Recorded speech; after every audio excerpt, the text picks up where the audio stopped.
Dear students, grade 9. Today's lesson we are going to study about the properties of acids and bases.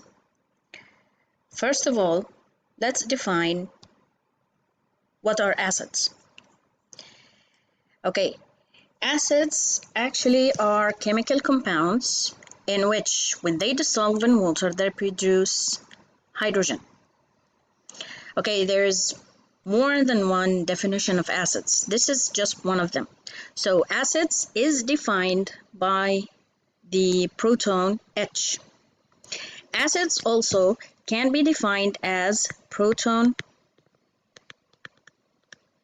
donors. Means when they are dissolved in water, they actually release the hydrogen, which is the proton or the hydrogen ion. So again, acids, when they dissolve in water, hydrogen ions or charged particles are formed. But what about the properties of acids? Okay, hydrogen ions actually, this is, for example, an acid like hydrochloric acid. When it's dissolved in water, it produces H.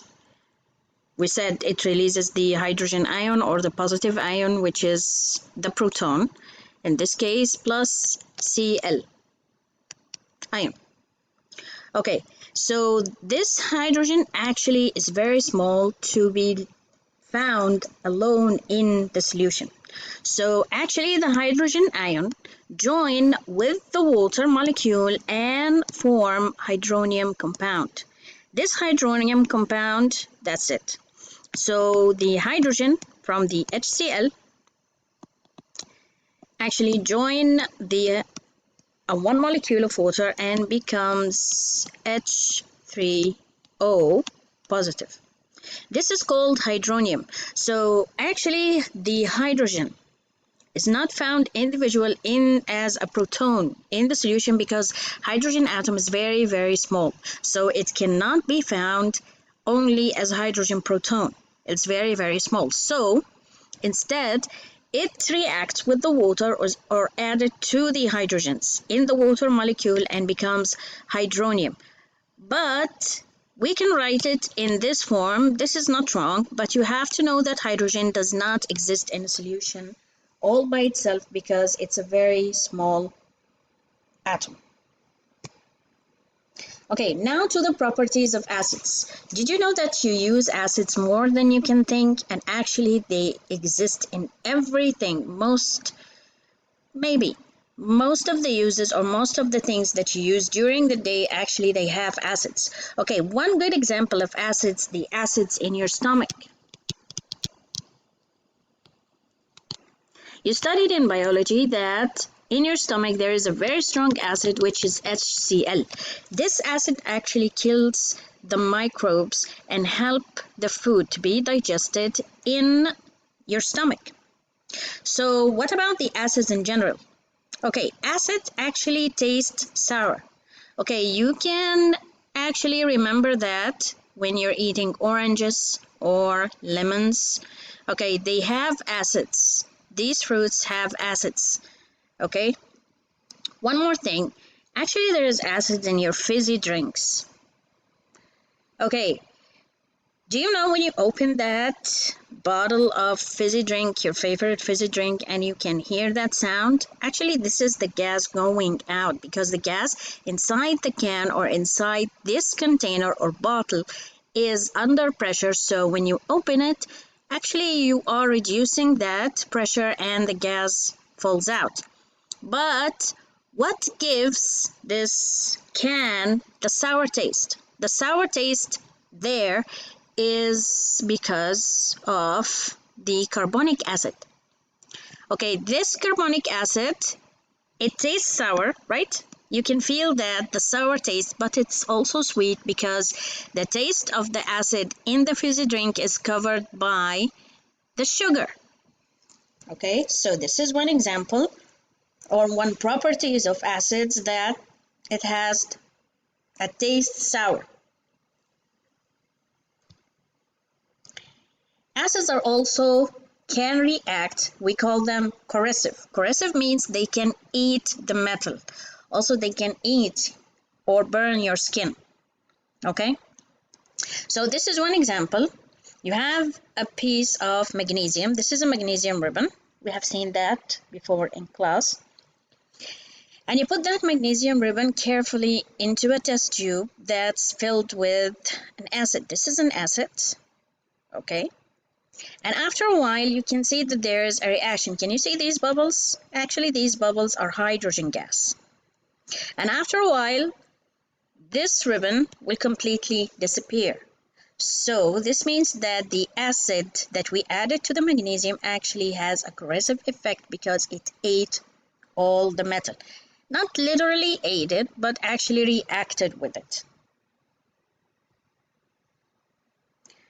Another property of acids, there is a chemical substance called an indicator. We will get to learn about it more further. An indicator is a chemical substance that change color when they react with acid or base. So an indicator, okay, chemical substance that change color when it reacts with acid and bases. For example, we have many types of indicators. In this case, we're using the litmus paper. The litmus paper actually have two colors. Okay, for litmus paper, it has two colors, red and blue. Okay, so in testing for acids, the red litmus paper, if you put it in an acid, so this is red. If you put it in an acid, nothing changed. It becomes still red. But if you use the blue one with an acid, as you can see in the picture, the blue one turns to red.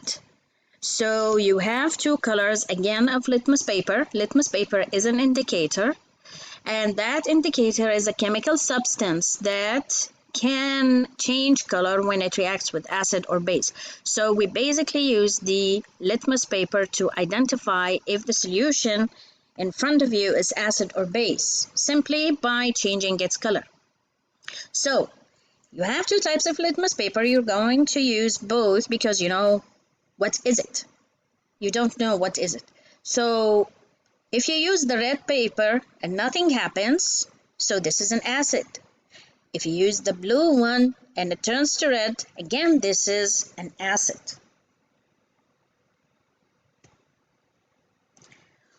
One more thing about acids, when you're using acids, you have to be very careful, actually, because we said before that it's corrosive. Yeah, it can eat away the metal. Okay, imagine what it can do to your hands. So you have to use them carefully because actually acids can burn your skin. This is an acid burn. God forbid, so please students, just be careful using any chemical substances. Okay, this is an example of acids, things that we eat or use. The citric acid in fruits. Okay, the citric acids in fruits, I know that you like the sour taste of oranges and mandarin and lemons. There's also fruits that contain acids like strawberry, blueberries, and anything of the berry family. Okay, they have actually strong acids in them. It's 3.3. There is acids also in vegetables like corn. And the milk, you don't forget the milk, which is very important, and dairies. Okay, dairy products means the things that are made of milk like cheese. Also, they have an acid called a lactic acid. In nuts, there is a phytic acid. In grains also there are, and in beverages like Coke. Cokes and coffee, actually they have acids too, remember? In Coke, there is an acid, and this acid with the sour taste is covered by the sugar.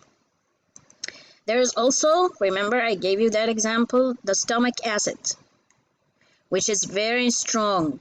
The acid in your stomach is very, very strong, and it's very strong for two reasons. One, it helps kill the microbes in that food in your stomach, and also helps the digestion, or helps to break the food in your stomach.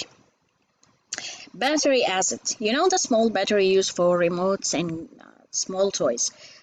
If you open one, you will find that there's a liquid. This liquid actually is acid, and that acid, which is a chemical reaction, gives the energy to the electrons in the wires and to conduct an electric current.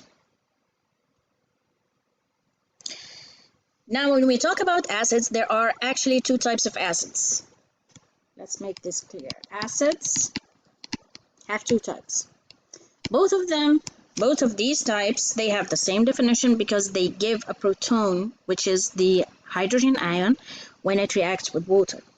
But also the acids can be classified, not types, okay, can be classified into strong acids and weak acids. Okay, the strong acids, they can completely dissociate, or in another word, completely ionize. Strong acids completely ionize in water. Okay, this is for strong acids. Another thing for strong acids, actually, they are good conductors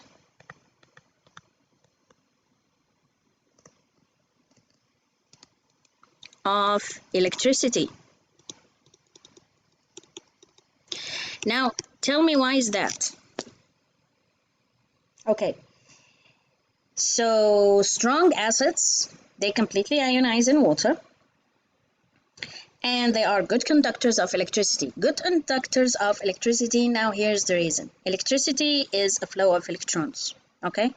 So strong acids can be used to conduct electricity or to complete a circuit by a solution which has a strong acid, because there is free ions or free electrons. Okay, so having free electrons, this makes you able to conduct electricity. So they conduct electricity because they completely ionize in water. So this is a question, and this is your answer. Okay. So strong acids are substances that completely dissociates in water to form as many hydrogen ions as possible, and that makes strong acids are good conductors of electricity, again because they completely dissociate or completely ionize in water. This was today's video, and today's lesson was about acids and the properties of acids. Hope you're fine, and see you soon in the next video.